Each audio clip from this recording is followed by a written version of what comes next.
వి news Telangana news కి స్వాగతం. Bulletin లో హెడ్లైన్స్ చూద్దాం. రాష్ట్ర ఆర్థిక వ్యవస్థపై చంద్రబాబు నాయుడు శ్వేతపత్రంపై బుగ్గన రాజేంద్రనాథ్ రెడ్డి ఫైర్.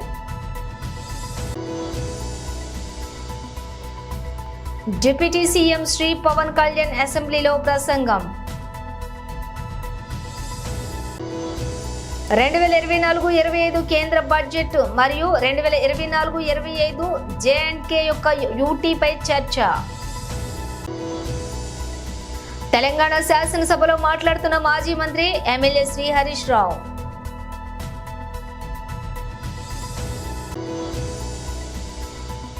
మూడవ తెలంగాణ శాసనసభ ప్రసారం, తెలంగాణ అసెంబ్లీ సమావేశం.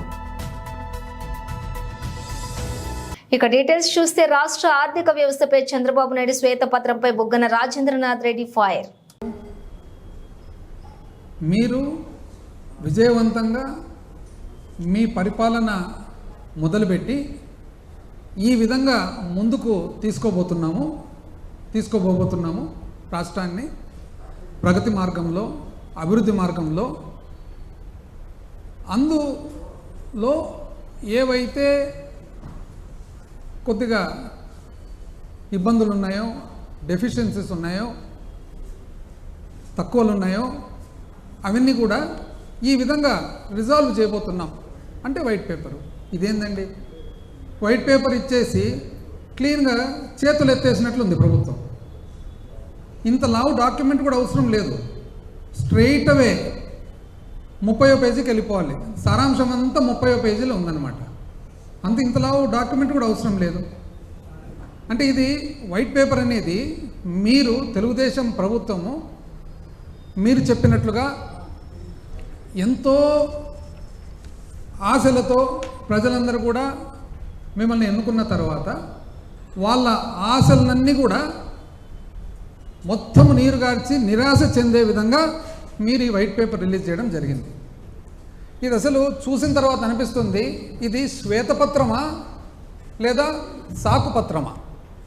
శ్వేతపత్రమా లేదా సాకుపత్రమా? అన్ని సాకులు కనపడుతూ ఉన్నాయి. ఆ సాకులు కూడా అన్ని ఇన్వాలిడ్ సాకులు. నేను చెప్తాను ఎందుకు ఇన్వాలిడ్.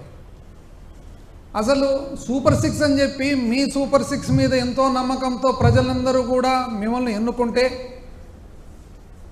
ఒకవైపేమో ప్రజల్లోనే డౌట్స్ కూడా చెప్తున్నారు. అసలు ఈ విధంగా ఇన్ని సీట్లు ఎట్లు వచ్చినాయి, ఈ విధంగా ఇంత మెజారిటీలు ఎట్లు వచ్చినాయని చెప్పి ప్రజలు ప్రశ్న ఒకవైపు. ఈ మధ్యకాలంలో సీనియర్ ఐఏఎస్ ఆఫీసర్స్ కూడా ఎంతోమంది ప్రశ్న వేస్తున్నారు అసలు ఎన్నికల విధానంలో.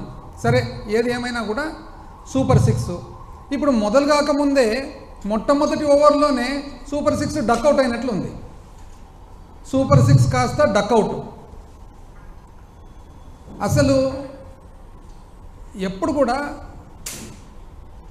ప్రజా జీవితంలో ముఖ్యంగా, మామూలు జీవితంలో అయితే ప్రజా జీవితంలో ముఖ్యంగా మనం ప్రజలకు ఆన్సర్ చేయాల్సిన బాధ్యత ఉంటుంది. అబ్రహాం లింకన్ మాజీ అమెరికా దేశ అధిపతి, one of the greatest politicians this world has seen. ఆయన ఏమన్నారు, ఒక వ్యక్తిని జీవితాంతము అబద్ధాలు చెప్పొచ్చు, అందరికీ ఒక్కసారి అబద్ధం చెప్పొచ్చు, కానీ అందరికీ జీవితాంతం అబద్ధం చెప్పాలంటే కుదరదు, ఏమాత్రం కుదరదు. స్ట్రెయిట్ అవే 30వ పేజీకి పోతే ఏమంటున్నారు మీరు? 30వ పేజీలో ఇంచుమించు అంటే 1,000 కోట్లు ఇటువట్లో మాట్లాడాలంటే 2,50,000 కోట్లు, 1,000 కోట్లు ఇటువట్ అనుకోండి, 2,50,000 కోట్లు మీకు అవసరం ఉంది పరిపాలనకు. ఏం పరిపాలన అదేది? సహజమైన మామూలు పరిపాలన. అంటే మీ స్కీములు ఇంకోటి ఏమి లేకుండా ఓన్లీ జీతాలు, పెన్షన్లు, అప్పు కట్టడము, welfare. Deputy CM Shri Pawan Kalyan అసెంబ్లీలో ప్రసంగం. గౌరవ సభ్యులు అడిగిన 4 ప్రశ్నలు అడిగారు అధ్యక్ష. దానిలో 14 మరియు 15 ఆర్థిక సంఘం నిధుల కింద 2019-2020 నుండి 2023-24 వరకు కేంద్ర ప్రభుత్వం నుండి విడుదలైన మరియు గ్రామ పంచాయతీలకు విడుదల చేసిన మొత్తాల వివరాలను సంవత్సర వారీగా తెలియజేస్తారని. అధ్యక్ష, సంవత్సరాల వారీగా గ్రామ పంచాయతీలకు 14 మరియు 15వ ఆర్థిక సంఘం ద్వారా 2019-20 నుండి 23-24 వరకు విడుదలైన గ్రాంట్ వివరాలను ఈ విధంగా తెలియజేస్తున్నాం. అధ్యక్ష, 14వ ఆర్థిక సంఘం 2019-20 ఆర్థిక సంవత్సరంలో కేంద్ర ప్రభుత్వం ద్వారా విడుదలైన మొత్తం 2,336,56 అధ్యక్ష.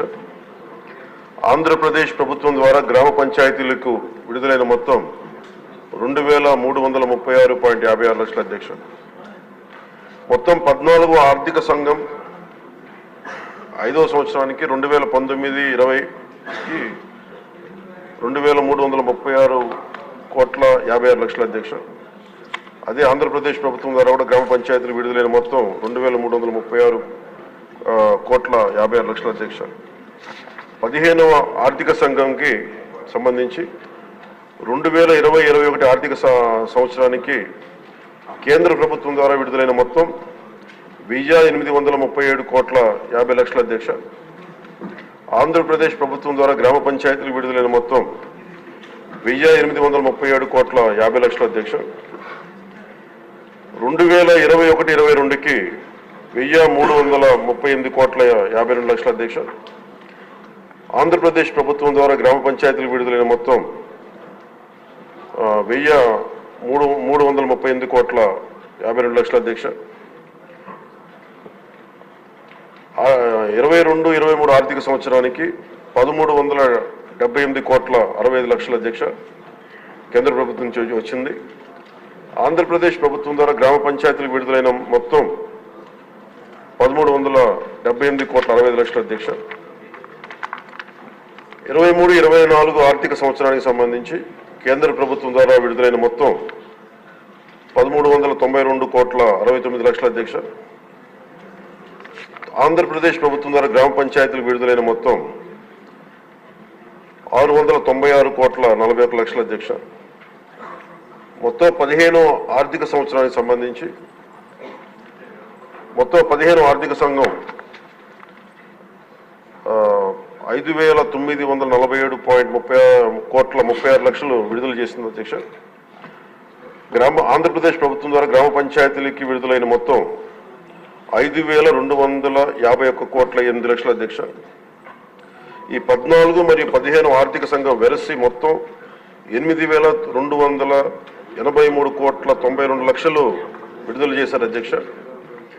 ఆంధ్రప్రదేశ్ ప్రభుత్వం మటుకు 7,587,64,00,000 విడుదల చేశారు అధ్యక్ష గ్రామ పంచాయతీలకి. కేంద్ర ప్రభుత్వం ద్వారా విడుదలైన మొత్తంలో ఇంకా 696,28,28,00,000 ఆంధ్రప్రదేశ్ ప్రభుత్వం ద్వారా గ్రామ పంచాయతీలకి ఇంకా విడుదల కావాల్సింది అధ్యక్ష. ఈ రెండో ప్రశ్నకు అధ్యక్ష, నిధుల నిలిపివేత కారణంగా గ్రామ పంచాయతీలకు ఎదుర్కొంటున్న ఇబ్బందుల విషయాన్ని ప్రభుత్వం గుర్తించిందని గౌరవ సభ్యులు అడిగారు అధ్యక్ష. గుర్తించాం అధ్యక్ష. సకాలంలో నిధులను విడుదల చేయనందున ప్రభుత్వం ఈ కింద సమస్యలను గుర్తించింది. 1, గ్రామాల్లో పారిశుద్ధ్యం సరిగ్గా లేకపోవడం, పారిశుద్ధ్య కార్మికులకు నెలవారీ వేతనాలు చెల్లించకపోవడంతో అనేక గ్రామ పంచాయతీల్లోని 21,000 మంది పారిశుద్ధ్య కార్మికులు విధులకు హాజరు కావడం లేదు. తమ పనిని కొనసాగిస్తున్న దాదాపు 23,000 మంది పారిశుద్ధ్య కార్మికులకు చెల్లించాల్సిన బకాయిలు 103 కోట్లు ఉన్నాయి అధ్యక్ష, ఇంకా పెండింగ్ లో ఉన్నాయి. తగినంత మంచి పారిశుద్ధ్య కార్మికులు లేనందువల్ల గ్రామాల్లో చెత్త కుప్పలుగా పేరుకుపోయి 2024-25 కేంద్ర బడ్జెట్ మరియు 2024-25 JNK యొక్క యూటీపై చర్చ. आदरणीय सभापति महोदय, आदरणीय सभापति महोदय, आपकी आज्ञा से इस गर्ममयी सदन के माध्यम से मैं देश की जनता को बधाई देना चाहता हूं, जिनके सहयोग से बीजेपी एनडीए में नरेंद्र मोदी जी के नेतृत्व में तीसरी बार सरकार बनाने का मौका जो है वो दिया है। अध्यक्ष जी, सभापति जी जो इतिहास है और पिछले 60 वर्षों में पहली बार ऐसा हुआ है कि किसी एक व्यक्ति के नेतृत्व में देश में तीसरी बार लगातार किसी ने सरकार बनाई हो। वो हैं देश के प्रधानमंत्री नरेंद्र भाई मोदी जी। महोदय, ये तब संभव हो पाया है जब देश के प्रधानमंत्री नरेंद्र मोदी जी ने पिछले 10 वर्षों में सेवा भाव से देश की सेवा की है और ऐसी ऐसी योजनाएं देश को समर्पित की हैं जिनका लाभ देश के गरीब, गांव और किसानों ने लिया है। और तीसरी बार वही प्रधानमंत्री बन सकता है जो देश और समाज के हित में काम करता है। और महोदय, ये जनता है, ये सब जानती है कि किसको कहाँ बिठाना है और उन्होंने जिसको जहाँ बिठाना था वहाँ बिठाया भी है और दिख भी रहा है। यहाँ पर बड़े लोभ लुभावने नारे दिए गए और कितना झूठ का सहारा लेकर देश की जनता को भ्रमित करने का प्रयास किया गया। लेकिन मैं आभारी हूं देश की जनता का जिन्होंने झूठ का सहारा ना लेते हुए देश के प्रधानमंत्री नरेंद्र भाई मोदी और एनडीए में विश्वास दिलाते हुए देश के प्रधानमंत्री नरेंद्र मोदी जी को तीसरी बार देश का प्रधानमंत्री। एक मिनट, कृपया माननीय सदस्य जो लोग खड़े हैं वो कृपया अपना स्थान ग्रहण करें। आप भी लोग बैठ जाएं प्लीज। जुगुल किशोर जी, महोदय, मैं सभी के लिए कह रहा हूँ, आप भी बैठ जाएं। महोदय, मैं इस गर्मामयी सदन के समक्ष माननीय मंत्री श्रीमती निर्मला सीतारमण जी द्वारा प्रस्तुत किए गए बजट 2024-25 के वित्तीय बजट पर बोलने के लिए उपस्थित हुआ हूं और उसका समर्थन भी करता हूं और जिनका मैं आभार भी प्रकट करता हूं। महोदय, सबसे पहले मैं माननीय प्रधानमंत्री श्रीमान नरेंद्र भाई मोदी जी का धन्यवाद और आभार प्रकट करना चाहता हूं, जिनके नेतृत्व में निर्मला सीतारमण जी ने सभी प्रमुख बातों को ध्यान में रखते हुए 7वीं बार वित्तीय बजट सदन के समक्ष जो है वो प्रस्तुत किया है। ये बजट सामाजिक और आर्थिक दृष्टि से महत्वपूर्ण है। इसके द्वारा लोगों के प्रति सरकार की पारदर्शिता और जवाबदेही पता चलती है। महोदय, ये बजट जो है वो विकसित भारत बनाने में कारगर सिद्ध होगा और बहुत ही उपयोगी होगा। महोदय, मैं कहना चाहता हूं कि वित्तीय बजट में बहुत सी ऐसी बातों का ध्यान रखा गया है जिससे कि देश के हर एक नागरिक को इसका फायदा मिले और मैं सारांश में ना जाते हुए कुछ खास बातों की ओर आपका और सदन का ध्यान जो है वो आकर्षित करना चाहता हूं। महोदय, मैं कहना चाहता हूं कि इस बजट में कुछ विशेष बातें जो हैं उनकी ओर ध्यान दिया गया है और भरपूर अवसर का सृजन करने के लिए निम्नलिखित 9 ప్రాథమికతాओं के संबंध में सतत प्रयासों की परिकल्पना। తెలంగాణ శాసనసభలో మాట్లాడుతున్న మాజీ మంత్రి ఎమ్మెల్యే శ్రీ హరీష్ రావు, ఏ ప్రభుత్వమైనా ఇతరులను ఎక్కువగా నిందిస్తుందో ఆ ప్రభుత్వం తన అసమర్థతను, వైఫల్యాలను బయటపెట్టుకుంటుంది.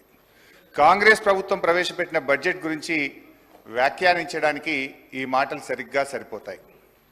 బడ్జెట్ ప్రసంగం అంతా బీఆర్ఎస్ ను తిట్టిపోయడం కోసం తయారు చేసినట్లుంది. ఒక రాజకీయ కరపత్రం లాగా ఉంది. బడ్జెట్ ప్రసంగానికి ఉండాల్సిన గంభీరత కానీ దార్శనికత కానీ ఏమాత్రం కనబడలేదు అధ్యక్ష. ఫార్ములేషన్ ఆఫ్ పాలసీ కన్నా హ్యూమిలియేషన్ ఆఫ్ అపోజిషన్ మీదనే బట్టి గారు ఎక్కువ దృష్టి పెట్టినట్టుగా కనబడ్డది. అధ్యక్ష, నేను సూటిగా ఒక మాట అడుగుతా ఉన్నా అధ్యక్ష, ఎన్ని రోజులు మా పేరు చెప్పి బతుకుతారు? మీరు చేసిందేందో చెయ్యబోయేదేందో గది చెప్పుంది. 8 నెలలు గడుస్తున్నాయి అధ్యక్ష. మన రాష్ట్రంలో దశ దిశ లేని పాలన నడుస్తుంది. ఈ రోజు వరకు ఒక్క పాలసీని సమగ్రంగా రూపొందించలేదు, ప్రజలకు వెల్లడించలేదు. ఎంతసేపు ఉత్త రాజకీయ వృధా, కాయగొరుకుడు మాటలు, విజన్ లేదు, విషయం లేదు. ఇప్పటి వరకు సాధించిన ఒక విజయం లేదు. ఆర్థిక మంత్రి గారు స్వీపింగ్ కామెంట్స్ చేయడంలో సిద్ధహస్తులని ఈ బడ్జెట్ నిరూపించింది. ఒకవైపు బీఆర్ఎస్ ప్రభుత్వం గత 10 ఏళ్లలో అన్ని రంగాల్లో పూర్తిగా వైఫల్యం చెందిందని రాశారు. మరొక వైపు ఇదే బడ్జెట్లో రాష్ట్ర తలసరి ఆదాయం 3,47,229 రూపాయలని పేర్కొన్నారు. ఇంత సెల్ఫ్ కాంట్రడిక్షనా అధ్యక్ష? ఇంత కన్ఫ్యూజనా అధ్యక్ష? ఇంత కుట్రనా అని నేను అడుగుతా ఉన్నా. ఎందుకంటే 2014లో మా ప్రభుత్వం అధికారం చేపట్టినప్పుడు తెలంగాణ రాష్ట్రం దేశ తలసరి ఆదాయంలో మనం కంపేర్ చేసినప్పుడు, ఇతర రాష్ట్రాలతో కంపేర్ చేసినప్పుడు మనం 11వ స్థానంలో ఉన్నాం. కానీ మా 10 ఏళ్ల పాలన ఫలితం ఈరోజు గోవా, సిక్కిం లాంటి చిన్న రాష్ట్రాలు మినహాయిస్తే తలసరి ఆదాయంలో తెలంగాణ రాష్ట్రం దేశంలోనే నంబర్ 1గా నిలపడం జరిగింది. అధ్యక్ష, నేను అడుగుతా ఉన్న భట్టి గారిని, తలసరి ఆదాయం ఇంత గొప్పగా పెరిగిందంటే 10 ఏళ్ల మా పాలన ఫలితమా, 8 నెలల మీ పరిపాలనలో పెరిగిందా? దయచేసి చెప్పాలని చెప్పి నేను కోరుతా ఉన్నా. ఒకసారి గుండె మీద చేసుకొని చెప్పండి, ఎవరి పరిపాలనలో ఈరోజు దేశంలో తలసరి ఆదాయంలో ఈ రాష్ట్రం మొదటి స్థానంలో నిలబడ్డది? అధ్యక్ష, 4.5 లక్షలు లేని జిఎస్డిపిని 14.5 లక్షల పైకి తీసుకుపోయింది మా బీఆర్ఎస్ పాలననా, మీ 8 నెలల కాంగ్రెస్ పాలననా అని నేను అడుగుతా ఉన్నాను. అధ్యక్ష, 2014లో దేశ జీడిపిలకి తెలంగాణ కాంట్రిబ్యూషన్ 4.1% అయితే ఈ రోజు అది 5% పెరిగిందంటే ఇది 10 ఏళ్ల మా శ్రమ ఫలితమా, 8 నెలల మీ డ్రామా ఫలితమా అని నేను అడుగుతా ఉన్నాను. అధ్యక్ష, 2013-14లో 1,07,00,000 ఉన్న పంటల ఉత్పత్తిని 4 కోట్ల టన్నులకు తీసుకుపోయింది మా పరిపాలన ఫలితమా, మీ 8 నెలల పాలననా అని నేను అడుగుతా ఉన్నాను. అధ్యక్ష, మేం వ్యవసాయానికి ఏం చెయ్యకుండానే 4 రెట్లు ఎక్కువ పంట పండిందా? తెలంగాణ రాష్ట్రం వచ్చినాడు కరెంటు పరిస్థితి ఏంది? ఆనాడు ఏం పరిస్థితి? అడ్డు అదుపు లేని కరెంటు కోతలు, పారిశ్రామికవేత్తలు ఇందిరా పార్క్ దగ్గర ధర్నాలు, వ్యవసాయానికి అర్ధరాత్రి కరెంట్లు, గృహ అవసరాలకు పట్టబగలు కరెంటు కోతలు. కానీ 6 నెలల్లోనే పరిస్థితి చక్కదిద్ది వ్యవసాయానికి చాలినంత కరెంట్ ఇచ్చాం. 2 ఏళ్ల వ్యవధిలో అన్ని రంగాలకు నాణ్యమైన 24 గంటల కరెంట్ ఇచ్చిన ప్రభుత్వం మా ప్రభుత్వం కాదా అధ్యక్ష? ఇవన్నీ చూస్తుంటే ఈ చెయ్యి పార్టీ వాళ్ళు కూడా చెవులలో పుష్పగుచ్చాలు పెడతారని భట్టి గారి ప్రసంగం విన్నాక అర్థమవుతా ఉంది. అధ్యక్ష, 5 దశాబ్దాల కాంగ్రెస్ పరిపాలనలో తెలంగాణ స్థాపిత విద్యుత్ సామర్థ్యం 7,778 మెగావాట్లు. పురోభివృద్ధి లేదని మీరు చెప్పిన ఒక్క దశాబ్దంలోనే తెలంగాణ స్థాపిత విద్యుత్ సామర్థ్యం 19,483 మెగావాట్లకు పెరిగింది. మీరు చేసిన దానికంటే 3 అంతలు చేశాం. ఈ మధ్య అదనంగా 1,400 మెగావాట్లు ఎన్టీపీసీ నుంచి కూడా వచ్చింది. మీ ఇందిరమ్మ రాజ్యంలో తలసరి విద్యుత్ వినియోగం ఎంతుందో తెలుసా? 3వ తెలంగాణ శాసనసభ ప్రసారం, తెలంగాణ అసెంబ్లీ సమావేశం. వాస్తవాల ప్రాతిపదికన మాట్లాడాలని మా భావన. అందుకే ప్రతిపక్షాలకు ఇంత సమయం ఇచ్చి వాళ్ళు విలువైన సూచనలు ఏమైనా చేస్తే తప్పకుండా ఈ ప్రభుత్వం తీసుకుంటున్న నిర్ణయాలలో సహేతుకమైన సూచనలు ఉంటే తీసుకొని ముందుకు వెళ్ళాలన్నది మా ప్రభుత్వం యొక్క ఆలోచన. అందుకే ప్రతిపక్ష నాయకుడు రాకపోయినా వాళ్ళ పార్టీ తరఫున ఎవరు మాట్లాడినా ఆ సమయం అంతా వారికి ఇచ్చినాం. ఇది మా ప్రభుత్వం ఉదారంగా వ్యవహరిస్తున్న విధానం, సభ నడపడానికి సహకరిస్తున్న విధానం అధ్యక్ష తమరి నాయకత్వంలో. అయితే సభను సభ్యులు తప్పదో పట్టించినప్పుడు రికార్డులను సరిదిద్దాల్సిన బాధ్యత సభానాయకుడిగా నా మీద ఉన్నది అధ్యక్ష. ఎందుకంటే ఈ సభలో నిటారుగా నిలబడి నోరు తెరిస్తే సత్యదూరమైన అంశాలను ప్రస్తావించి మేమేదో కేంద్ర ప్రభుత్వంతో నిటారుగా నిలబడి కొట్లాడినాం, మీటర్లు పెట్టమంటే మేము పెట్టనన్నాం, 30,000 కోట్ల రూపాయలు వచ్చేది ఉన్నా అప్పులు తీసుకునే అవకాశం ఉన్నా మేము తిరస్కరించినాం అని చాలాసేపు ఉపన్యాసం ఇచ్చిండు అధ్యక్ష. ఎంత అబద్ధం అంటే నేను సంతకాలు పెట్టిన డాక్యుమెంట్లు ఈరోజు సభలు పెట్టదలుచుకున్నా అధ్యక్ష. వాస్తవంగా వారేమైనా సూచనలు ఇస్తారేమో రాసుకొని తద్వారా ఏమైనా సవరించుకొని ముందుకు వెళ్దామన్న ఆలోచనతో మేము మా సభ్యులందరూ అందరం వచ్చి కూర్చున్నాం అధ్యక్ష.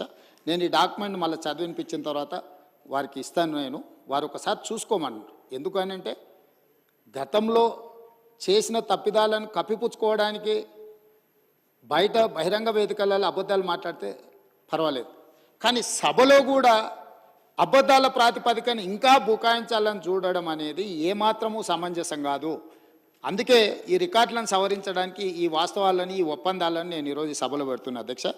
Tripartite memorandum of understanding, ministry of power, government of India and Government of Telangana and Telangana State Power Distribution Companies. Tripartite MOU is made this 4th day of January 2017. అంటే 3 పార్టీలు, కేంద్ర ప్రభుత్వము, తెలంగాణ రాష్ట్ర ప్రభుత్వము, డిస్కామ్లు అంటే విద్యుత్తు సరఫరా చేసే సంస్థలు 3 సంస్థలు కలిసి కేంద్ర ప్రభుత్వంతో ట్రైపార్టీట్ అగ్రిమెంటు జనవరి 4 తారీఖు 2017 నాడు అగ్రిమెంట్ చేసుకున్నారు అధ్యక్ష. ఈ అగ్రిమెంట్ 28 పేజీల అగ్రిమెంట్ అధ్యక్ష. ఈరోజు నేను పేజీ నెంబర్ 7లో ఉన్న లైన్ చదువుతున్నాను అధ్యక్ష. ఇది achieving 100% distribution transformers metering by June 30th June 2017. అదేవిధంగా achieving 100% feeder metering by June 30th 2017. అంటే మేము డిస్ట్రిబ్యూషన్ ట్రాన్స్ఫార్మర్స్ దగ్గర 100% జూన్ 30th లోపల మేము మీటర్లు బిగిస్తాము అని, అదేవిధంగా మీకు ఫీడర్ దగ్గరలో కూడా మేము మీటర్లు 30th లోపల పెడతామని, ఇదే కాకుండా installation of smart meter for all consumers above 500 units oblique month by December 31st December 2018 and consumers consuming above 200 units month by 31st December 2019. అంటే డిస్ట్రిబ్యూషన్ ట్రాన్స్ఫార్మర్స్ దగ్గర జనవరి 4 తారీఖు నాడు ఒప్పందం చేసుకొని ఏం చెప్పిండ్రు అధ్యక్ష అంటే జూన్ 30 తారీఖు లోపల, అంటే దాదాపుగా 6 నెలల లోపల టీమిండియా హెడ్ కోచ్ గా తన ప్రయాణం ప్రారంభించిన గౌతమ్ గంభీర్ కు మాజీ కోచ్ రాహుల్ ద్రావిడ్ ఊహించని సర్ప్రైజ్ ఇచ్చారు. కోచ్ బాధ్యతలో ఎదురయ్యే సవాళ్లు, అనుభవాల గురించి చెబుతూ ఓ ఆడియో సందేశాన్ని షేర్ చేశారు. బీసీసీఐ ఈ మెసేజ్ ను గౌతమ్ తో పంచుకుంది. రాహుల్ సందేశం విని అతడు తీవ్ర భావోద్వేగానికి లోను కాగా ఇందుకు సంబంధించిన వీడియోను సిబిసిఐ నెట్టిట పంచుకుంది. మీకో సర్ప్రైజ్ అంటూ బీసీసీఐ వారు రాహుల్ సందేశాన్ని గౌతమ్ ముందుంచారు. హలో గౌతమ్, ప్రపంచంలోనే అత్యంత ఉత్సాహభరితమైన జాబ్కు నీకు స్వాగతం. టీంతో నా ప్రయాణం ముగిసి 3 వారాలు అవుతోంది. కలలో కూడా ఊహించిన విధంగా బార్బడాస్ విజయంతో కోచ్ బాధ్యత నుంచి తప్పుకున్నా. ముంబైలో ఆ సాయంత్రం కూడా నాకు శాశ్వతంగా గుర్తుండిపోతుంది. అన్నిటికంటే మించి ఈ కాలంలో నాకు దొరికిన స్నేహాలు, బంధాలు ఎప్పటికీ గుర్తుండిపోతాయి.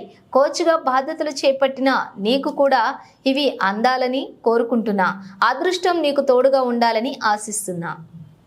మహిళల హక్కుల కోసం నిత్యం గొంతెత్తే సింగర్ చిన్మయి శ్రీపాద సోషల్ మీడియాలో తన అభిప్రాయాలను నిష్కర్షగా పంచుకుంటూ ఉంటారు. మహిళలు, చిన్నారులపై జరిగే ఆకృత్యాలను ఎండగడుతుంటారు. మిటు ఉద్యమ కాలం నుంచి స్త్రీల స్వేచ్ఛ, సమానత్వం కోసం పోరాడుతూ ఫైర్ బ్రాండ్ గా పేరు తెచ్చుకున్న ఆమె తాజాగా సలార్ నటుడు జాన్ విజయ్ పై సంచలన ఆరోపణలు చేశారు. జాన్ విజయ్ గతంలో ఓ మహిళా జర్నలిస్ట్ ను వేధించాడని, ఓ ఇంటర్వ్యూలో తనతో చాలా అసభ్యంగా ప్రవర్తించాడని సోషల్ మీడియాలో ఓ పోస్ట్ పెట్టారు.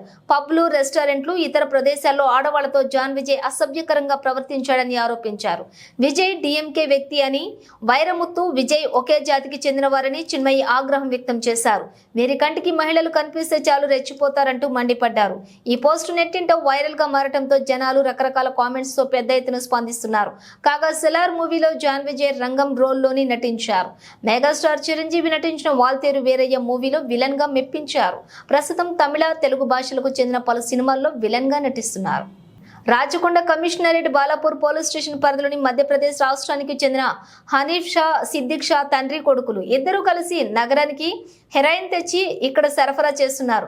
పోలీసులకు అందిన విశ్వసనీయ సమాచారం మేరకు బాలాపూర్ పోలీసులతో కలిసి మహేశ్వరం ఎస్ఓటి పోలీసులు నిందితులను అదుపులోకి తీసుకున్నారు. వారి వద్ద నుండి నిషేధిత హెరాయిన్ 100 గ్రాములు, 13,000 నగదు, 3 సెల్ ఫోన్లు స్వాధీనం చేసుకున్నారు. వీటి విలువ బహిరంగ మార్కెట్లో 12 లక్షల రూపాయల వరకు ఉంటుందని రాచకొండ కమిషనర్ సుధీర్ బాబు మీడియాకు తెలియజేశారు. పేద కుటుంబానికి చెందిన ఈ కుటుంబం మధ్యప్రదేశ్ రాష్ట్రం నుండి నగరానికి వచ్చి ఇక్కడ స్క్రాప్ దుకాణం నడిపిస్తున్నట్లు, దీనిలో కుటుంబ పోషణ కష్టం కావడంతో కొడుకు సిద్దిక్ షాతో కలిసి ఈ డ్రగ్స్ వ్యాపారం చేస్తున్నట్లు పోలీసులు తెలిపారు.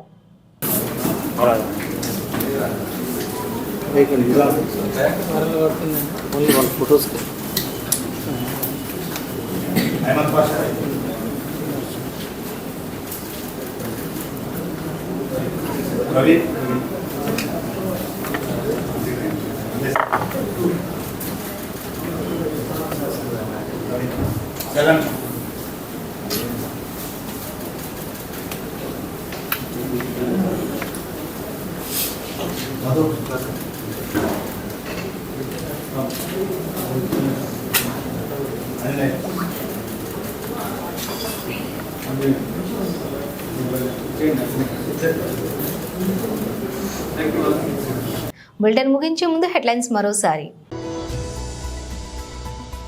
రాష్ట్ర ఆర్థిక వ్యవస్థపై చంద్రబాబు నాయుడు శ్వేతపత్రంపై బుగ్గన రాజేంద్రనాథ్ రెడ్డి ఫైర్.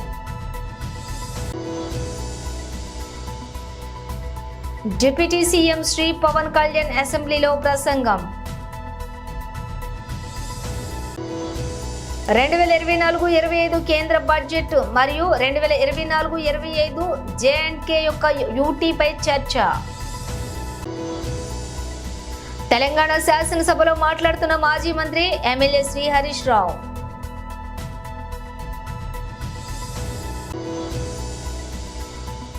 మూడవ తెలంగాణ శాసనసభ ప్రసారం తెలంగాణ అసెంబ్లీ సమావేశం. ఇవి బులెటిన్ విశేషాలు. మరో బులెటిన్తో మళ్ళీ కలుద్దాం.